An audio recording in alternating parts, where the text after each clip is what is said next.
In a dramatic shift of energy diplomacy and geopolitical alignment, the governments of Russia and Venezuela have taken a bold step that directly challenges U.S. influence in the Western Hemisphere. On 21 November 2025, Venezuela's National Assembly approved a 15-year extension of two major oil joint ventures between the state oil company Petróleos de Venezuela S.A.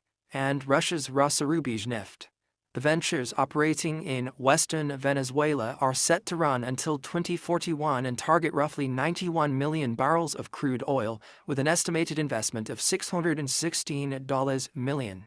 At the center of this tightening pact are two leaders, Russian President Vladimir Putin and Venezuelan President Nicolás Maduro, both of whom are openly moving their countries into a closer orbit.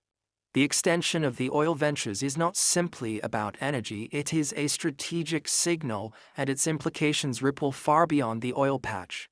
Setting the scene, Russia is already wrestling with heavy international sanctions largely imposed because of its war in Ukraine.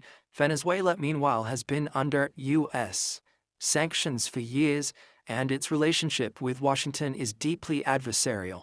For Venezuela, aligning with Moscow offers a path around Western pressure. For Russia, Venezuela presents one of the few remaining nodes of meaningful influence in the Americas. Yet the timing of this move is especially significant. It coincides with the growing U.S. military presence in the Caribbean and Latin American theater and a renewed interest from Washington in re-engaging with Venezuela. In that sense, the deal reads as a clear geopolitical countermove. Vladimir Putin, President of Russia. Putin remains Russian president, with Moscow continuing to emphasize that its strategic partnerships, whether with China, Iran, or Venezuela, are part of a broader effort to counter what the Kremlin terms the collective West.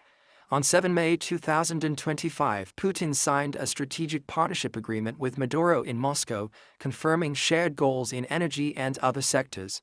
Nicolás Maduro, President of Venezuela. Maduro has held Venezuela's presidency since 2013. Following the death of Hugo Chavez, he remains in power, though his legitimacy is contested by many Western nations and opposition figures. Recent reporting suggests Washington is preparing a new phase of operations targeting Venezuela and possibly the removal of Maduro. In recent days, Maduro has publicly indicated via media rally his willingness to talk with the United States.